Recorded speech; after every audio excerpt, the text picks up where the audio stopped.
ಬೆಂಗಳೂರು ಪೊಲೀಸರಿಗೆ ಶಾಲೆಗಳಿಗೆ ಬಾಂಬ್ ಬೆದರಿಕೆ ಇಮೇಲ್ ಪ್ರಕರಣ ಬೇಯಿಸೋದು ಒಂದು ರೀತಿಯಾಗಿ ಕಬ್ಬಿಣದ ಕಡ್ಲೆ ತರ ಆಗೋಗ್ಬಿಟ್ಟಿದೆ.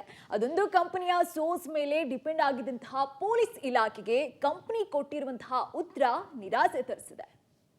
ಶಾಲೆಗಳಿಗೆ ಹುಸಿ ಬಾಂಬ್ ಬೆದರಿಕೆ ಪ್ರಕರಣ ಇಮೇಲ್ ಬಗ್ಗೆ ಮಾಹಿತಿ ಹಂಚಿಕೊಳ್ಳಲು ಕಂಪನಿ ನಕಾರ. ಬೆಂಗಳೂರು ಪೊಲೀಸರಿಗೆ ಶಾಲೆಗಳಿಗೆ ಬರ್ತಾ ಇರೋ ಬೆದರಿಕೆ ಬಾಂಬ್ ಇಮೇಲ್ ಪ್ರಕರಣ ಭೇದಿಸೋದು ದೊಡ್ಡ ಸವಾಲಾದ ಕೆಲಸ. ಅಷ್ಟರ ಮಟ್ಟಿಗೆ ಈ ಪ್ರಕರಣದಲ್ಲಿ ಪೊಲೀಸರಿಗೆ ತನಿಖೆ ಹಂತದಲ್ಲಿ ಅಡೆತಡೆಗಳು ಎದುರಾಗ್ತಿವೆ. ಡಿಸೆಂಬರ್ನಲ್ಲಿ ಬೆಂಗಳೂರು ಹಾಗೂ ಬೆಂಗಳೂರು ಗ್ರಾಮಾಂತರ ಶಾಲೆಗಳಿಗೆ ಕಿಡಿಗೇಡಿಗಳು ಇಮೇಲ್ ಮುಖಾಂತರ ಬಾಂಬ್ ಬೆದರಿಕೆ ಹಾಕಿದ್ರು. ಬರೋಬ್ಬರಿ ಏಕಕಾಲದಲ್ಲಿ 70 ಶಾಲೆಗಳಿಗೆ ಇಮೇಲ್ ಮುಖಾಂತರ ಬಾಂಬ್ ಬೆದರಿಕೆ ಹಾಕಲಾಗಿತ್ತು. ಹುಸಿ ಬಾಂಬ್ ಕರೆ ಬಂದ ಇಮೇಲ್ ಜಾಡು ಹಿಡಿದ ತನಿಖೆಗಿಳಿದ ಪೊಲೀಸರಿಗೆ ತಲೆನೋವು ಉಂಟಾಗಿದೆ. ತನಿಖೆಗೆ ಸರಿಯಾದ ಸಹಕಾರ ಸಿಗ್ತಿಲ್ಲ ಅನ್ನೋದು ತಿಳಿದು ಬಂದಿದೆ.